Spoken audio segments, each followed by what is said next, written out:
Hello everyone. Today we will learn about what exactly are the expectations from the quantity surveyor, his roles and responsibilities. Now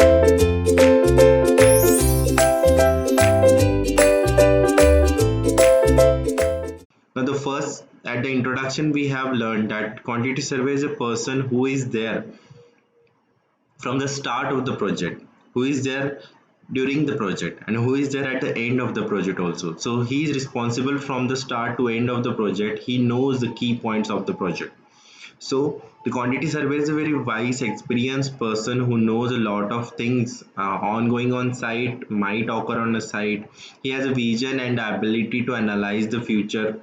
Quantities might come up, how they are going to be calculated and everything. So quantity surveyor is a very responsible job. Let us know what exactly are his roles and responsibilities. The first part is whenever he receives any architectural plans, he start to prepare and taking out the quantities. As per base needs of the plans, he should know that this is the type of quantity I am going to get into this type of plan. So he has a great knowledge about the plans and taking out the quantities as well. Next one, after taking out the quantities, he defines the estimation of that quantity.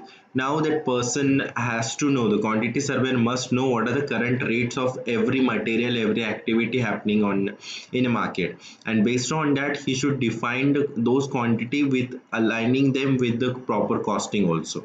And he has to track the cost of the material that is currently happening on a project on the industry, and then he must visualize that what might happen to the cost during this completion phase of the project also.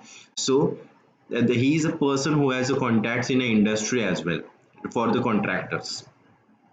Next one, now first one he has taken out the quantities. Now second one he aligned the cost to the every quantity. Now the third one he makes a feasible contract. Feasible contract is a contract which is going to which is a contract which can be completed, which is comfortable contract. And he is going to prepare the relevant document for that also. Now after preparing this contract, he has to finalize a budget for everything. Now what are those things which are essential? They need a budget is a payments of everyone, the contractors, laborers, engineers, managers, everyone's payment come over here. Inventory needs, uh, office setup on a site, then the machineries that I'm going to use, all the inventories that I might need, that all comes into the inventory needs. And next one is a construction material, which is a huge budget consuming one. The construction material, cement, sand, aggregate, steel is a very costly material. For that, he has to take out the budget and define the budget properly, so that it should not happen that he has given a budget for construction material lesser and for the inventory is more, and it is causing a trouble while actually doing this site as the site is proceeding. So that should not happen. Next one, now as he has finalized this stuff, the how to taking out the quantities, aligning them with the proper budget, knowing my own construction budget that this is the amount of project I'm going to construct, then taking out the defining the type of contract he is going to have, and defining the budget to the every activity. Now he'll finalize the contractor and subcontractors who actually are going to work on the site, who though these are the people who are going to work on a site. So he has to have a great contacts, negotiation skill, communication skill, so that he is going to negotiate, hire and finalize these contractors. Once these contractors are finalized, they should be the one who they are the ones actually who are going to complete these contracts. Now they have to be a compatible contractors. They should be in a position to actually complete the project. And how it is going to happen, that by analyzing what that person has, what the quantity surveyor has selected the contractor on the basis of his previous analysis, right? Next one, he is going to track and update the budgets, because the thing happens that whenever we start any project, at the start the project might start smoothly, but there is certain and certain situation occurs when the project goes on deflections, project activities goes on changing, certain activities go on more, they seek more attention, they become a critical activity. For those activities I need to reshuffle my budget somewhere. For that he has to track and update the budget as per the need of the site. Next role is that he has to keep the track of amount of work done on a site, because based on this amount of work done only he is going to get paid by the bills. We call it as a running account bills, RA bills we call it. So this RA bill, so he's going to get paid on the basis of how much of work he has done. He has to submit the bills to the client, and the client are going to certify them, and they're going to pay them back.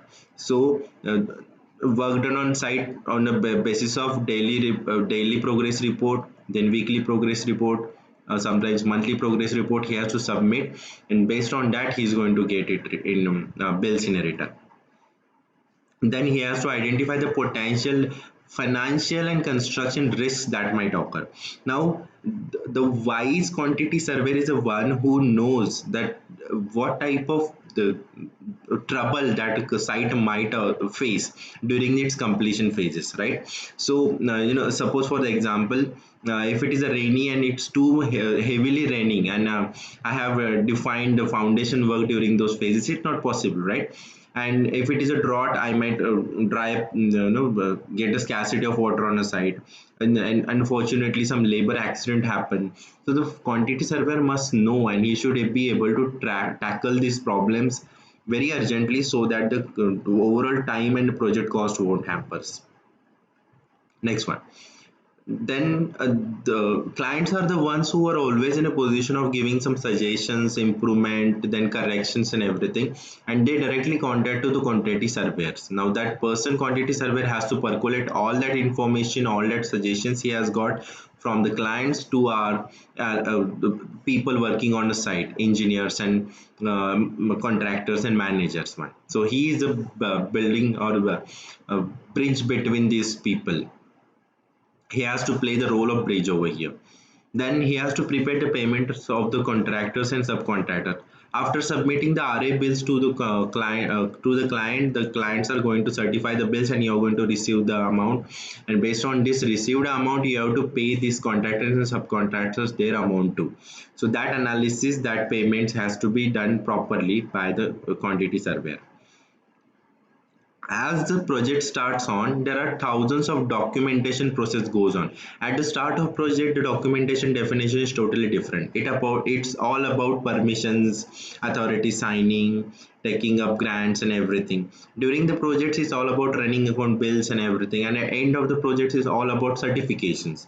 So he should know what is the type of documentation at what phase of the project goes on, and as per that he should be able to prepare the reports and properly preserve them during the phase of the project, because we define the project not only 1 or 2 years. Some project might last long for the 5 to 10 years also.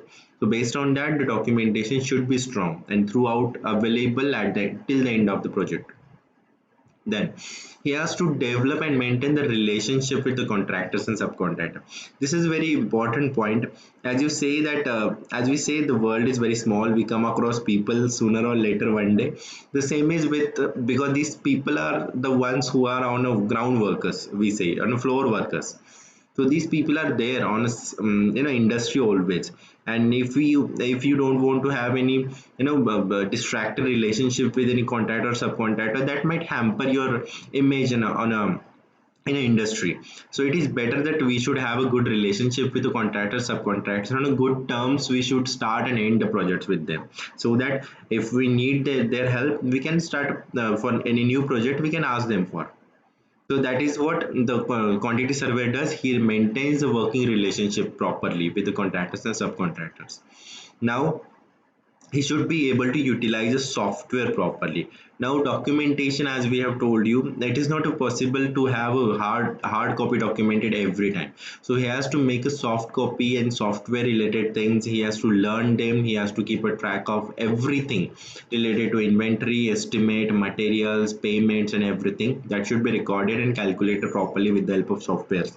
That person should be aware about the software that are relating to this quantity surveying. Last one, he has to analyze the completed projects for the return on investment. Now ROI concept is very essential, because we put a money to get return out of that, right? So return on investment is a concept wherein if I have to complete the project, I have completed that project, whether whatever money I have invested in that project is giving me some return or not. So that analysis is done at the end of the project, after handing it over or during the phases of handing it over to the completion certification process. During that, I analyze this one, and whether it is really giving me an output or not, that is based on a documentation and analysis that throughout the project we have done during the project phases. So that learnings must be strong with the quantity surveyor. And this also help for the complete comparison of the cost of the future projects also. Okay, these are some of the few, I say, requirements or responsibility of the quantity surveyor, but they are not restricted to this one, they are way beyond this one. So we'll be learning more and more about the quantity survey, quantity surveying, and the quantity surveyor also during this project course. Okay, I wish you all the best. Thank you.